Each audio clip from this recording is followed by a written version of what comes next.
జగిత్యాలలో 50కి 30 స్థానాలు ఎమ్మెల్యే గారు ప్రతిపాదించిందంట బీఆర్ఎస్ పార్టీ.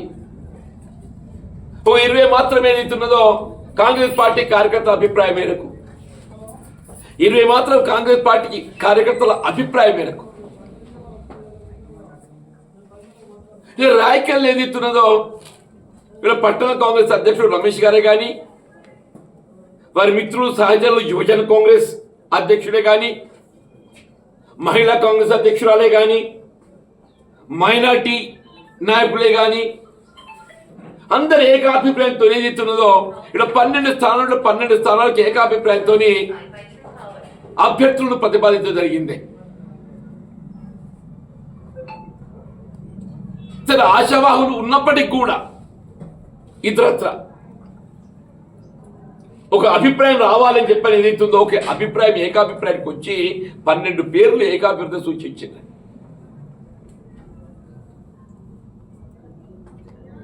చిత్రం ఏంటంటే 12లో 7 స్థానాలు బీఆర్ఎస్ ఎమ్మెల్యే సంజయ్ గారు సూచించిన పేరు వస్తాయి. వాళ్ళంటే కాంగ్రెస్ పార్టీ సంబంధం లేనట్టుంటారు.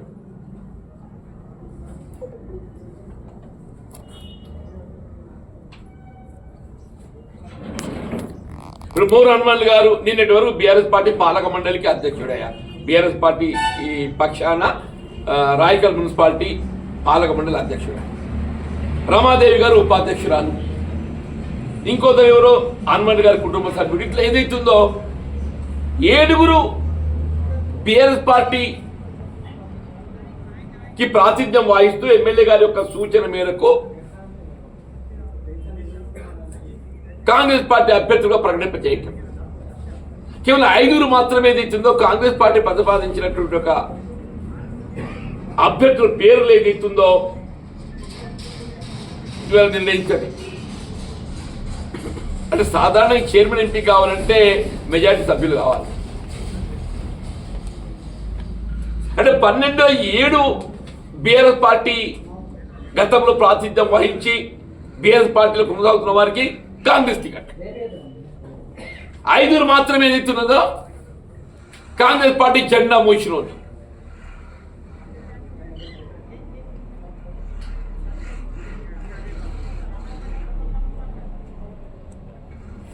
మరి ఇటువంటి పరిస్థితి అక్కడ జగిత్యాల్లో కానీ రాయకల్లో కానీ అంటే ప్రజలు కూడా ఆశ్చర్యపోతాడు ఎవడే పార్టీ, ప్రజలు ఆశ్చర్యపోతాడు ఎవడే పార్టీ అంటున్నాను నేను.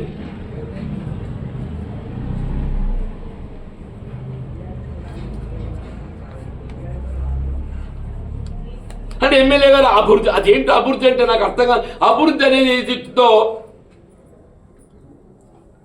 రాజ్యాంగ నిర్వచన లోపల పౌర హక్కయా? అభివృద్ధి అనేది పౌర హక్కు అంటున్నాను నేను. It's not anybody's mercy. It is not anybody's mercy.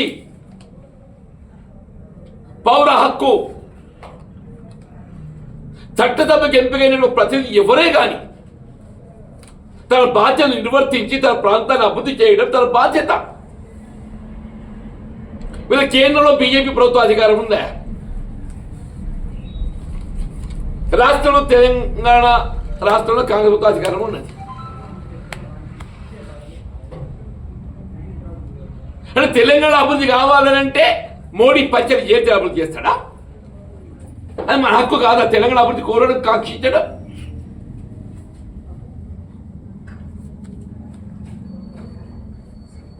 2014లో Telangana రాష్ట్రం ఏర్పడినప్పుడు ఏదైతుందో టిఆర్ఎస్ అన్నాడు కేసీఆర్ గారు ముఖ్యమంత్రిగా ప్రభుత్వం ఏర్పడ్డది. మీకు అందరూ తెలుసు. మొత్తం 3 ఉత్తర తెలంగాణ జిల్లాలలో కరీంనగర్, ఆదిలాబాద్, నిజామాబాద్. కరీంనగర్ 13 మనం ఒక్కరమే గెలిచి జగిత్యారు. Other 12 were taken by then TRS party. Nizamabad 9 వాళ్ళే గెలిచింది బీఆర్ఎస్ పార్టీ. ఆదిలాబాద్ 1 కాంగ్రెస్ గెలిచింది ముతోర్. Later he to join in to BRS party, TRS party. 80% and ఏమో కంప్లీట్ అయిపోయింది. ఇంకో ఇది నేను చేసిన యూనిక్.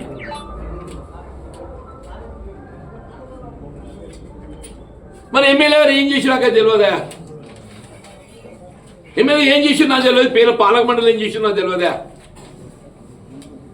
పోయిన పాలక మండలి ఏం చేసిందో నాకు తెలియదు. ఎమ్మెల్యే గారు ఏం చేసిందో నాకు తెలియదు. నేను రాయకలకి చేసిన కానీ చెప్తున్నా. 2009కి ముందు నియోజకవర్గాల పునర్విభజన జరగబోతున్న తరుణంలో రాయకల్ పట్టణ వీధులు ఎరుకగా ఉంటే వాటిని విస్తరింప చేయాలని చెప్పని నేను రోడ్డు మంజూరీ కానీ డ్రైనేజ్ మంజూరీ కానీ ఇవన్నీ చేయడం జరిగింది.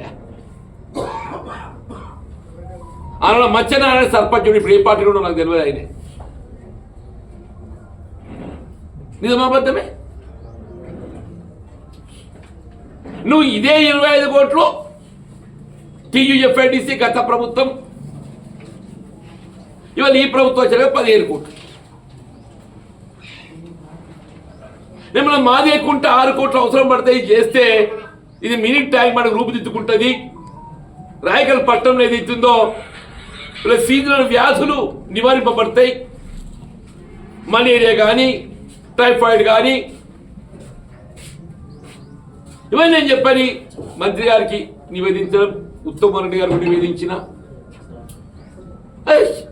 Thinking should be like that. నిలిచిపోయిన ఫైర్ స్టేషన్ ఏదైతుందో పునఃప్రారంభం చేయాలని చెప్పాను.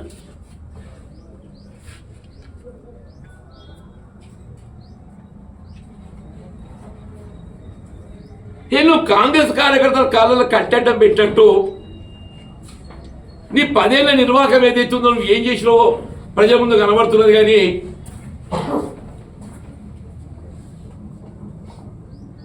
నీ సంవత్సరం నువ్వు చేసుకోబోయా? నీ సంవత్సరం నువ్వు చేసుకో అంటున్నా నేను. నీ సంవత్సరాలు నువ్వు చేసుకో. నా సంవత్సరాలు చిచ్చింది పెడతావు కాంగ్రెస్ పార్టీలో.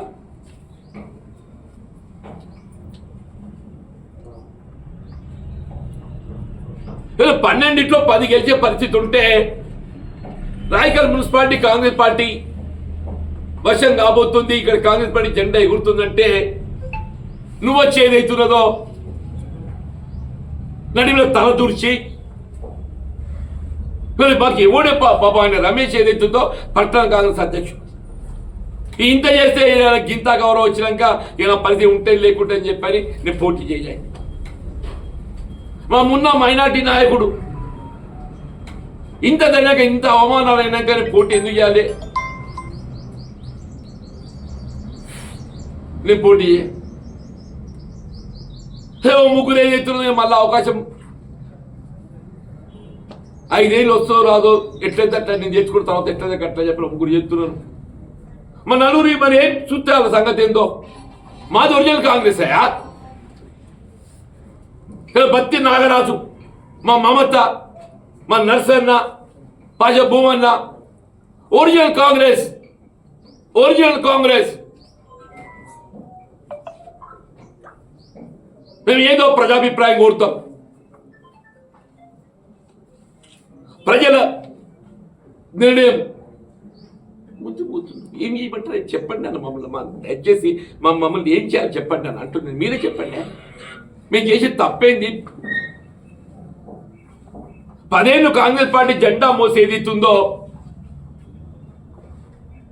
తెలంగాణ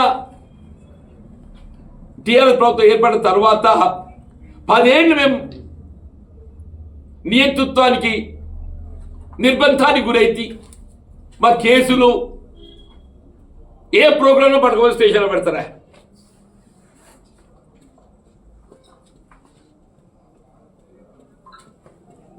ఇండియాలో రాష్ట్రంలో కాంగ్రెస్ ప్రభుత్వం అధికారానికి వచ్చింది.